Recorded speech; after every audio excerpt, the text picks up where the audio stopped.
తాకట్లో ఉన్న మీ బంగారాన్ని విడిపించి ఆ రోజు ఆన్లైన్ రేటుకి కొంటాం. Sharma gold company. నమస్కారం, వెల్కమ్ టు సుమన్ టీవీ. నేను గీతాంజలి. మనలో చాలా మందికి భూ సంబంధ సమస్యలు ఉంటాయండి. కొన్ని సంవత్సరాలుగా తెగని పంచాయతీలు ఉంటాయి. అలాగే గృహానికి సంబంధించి ఇల్లు కట్టుకుందాం అనుకుంటున్నామండి, అసలు ఎంత ప్రయత్నం చేసినా కుదరట్లేదని, ఒకవేళ ఇల్లు ఉన్నా కూడా అందులో కూడా ఏదో ఒక పంచాయతీలు ఉండడం కానీ, ఇలా రకరకాల సమస్యలు ఉంటాయి.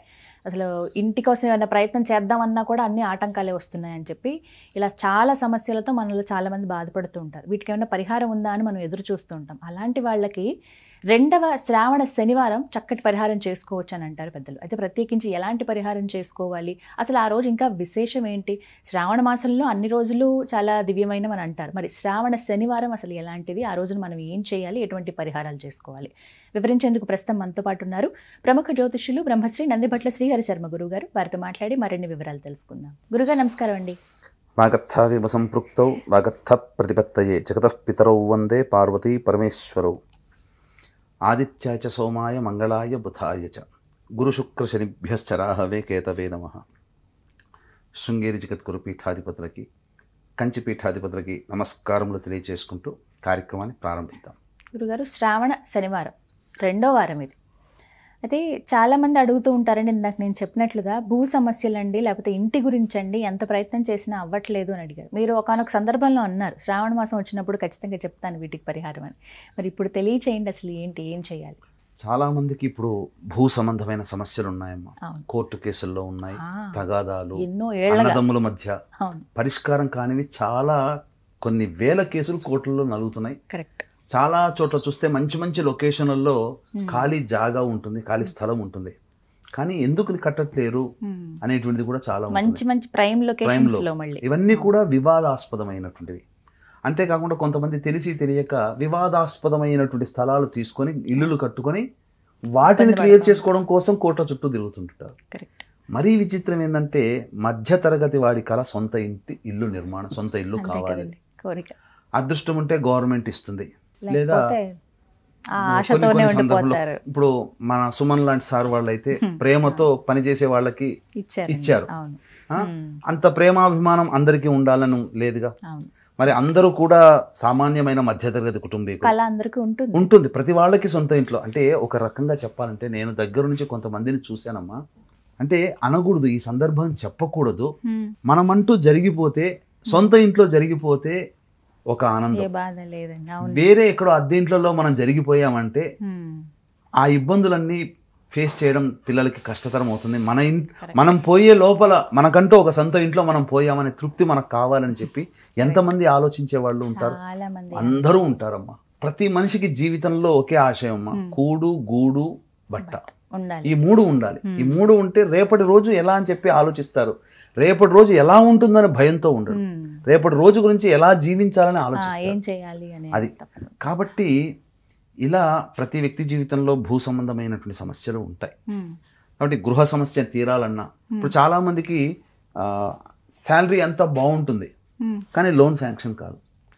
ఇటువంటి వాటిలందరికీ కూడాను ఈ శనివారం విశాఖ నక్షత్రం కలిసి వచ్చింది, అష్టమి నవమి తిథులు 2 కలిసి వచ్చినటువంటి అమ్మవారికి సంబంధించినటువంటి తిథులు ఇవి 2 కూడా. కాబట్టి సంకల్పం నెరవేరుతుంది.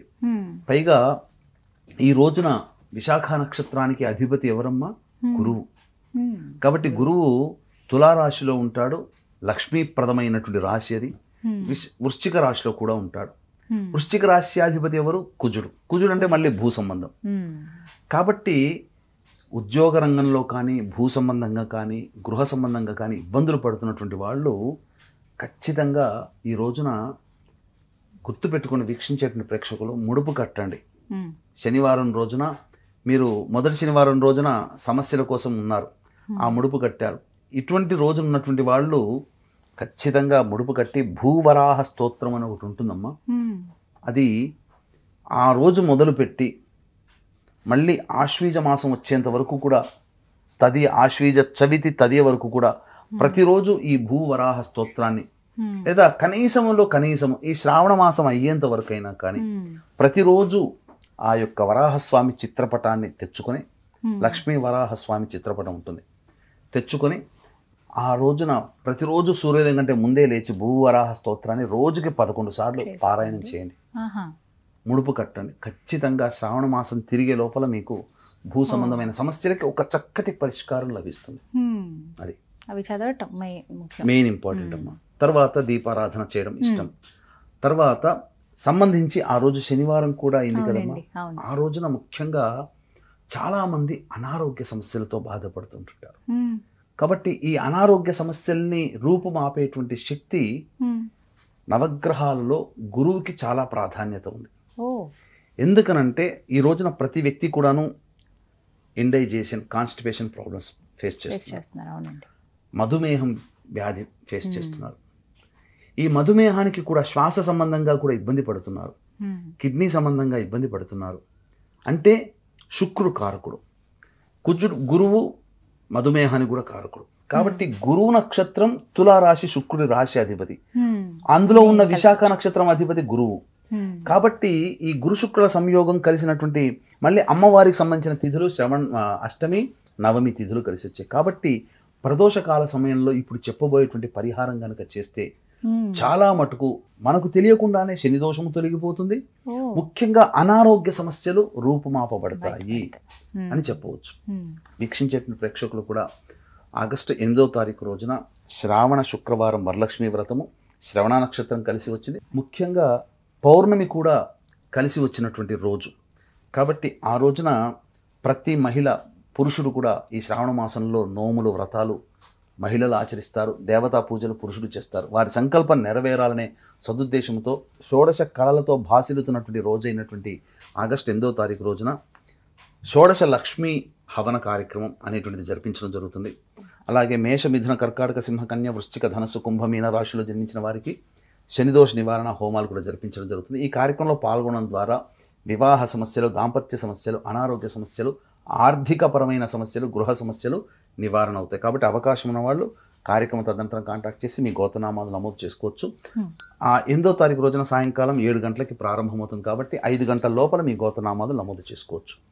ఇక వివరాల్లోకి వెళితే పరిహారంలో అనారోగ్య సమస్యల నివారణకి, శనిదోష సమస్యల నివారణకి ఆ రోజు శనివారం అంతా కూడా ఉపవాసం ఉంటే చాలా మంచిదమ్మా.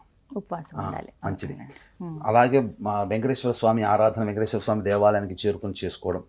ప్రదోష కాల సమయానికి వచ్చినప్పుడు శివాలయంలో కాలభైరవుడు కూడా ఉంటాడు. ఆ కాలభైరవుడికి కానీ ఆవ నూనెతో కానీ లేదా నల్ల నువ్వుల నూనెతో కానీ మీరు కనుక అభిషేకం చేస్తే కర్మదోషాలు తొలగిపోతాయి.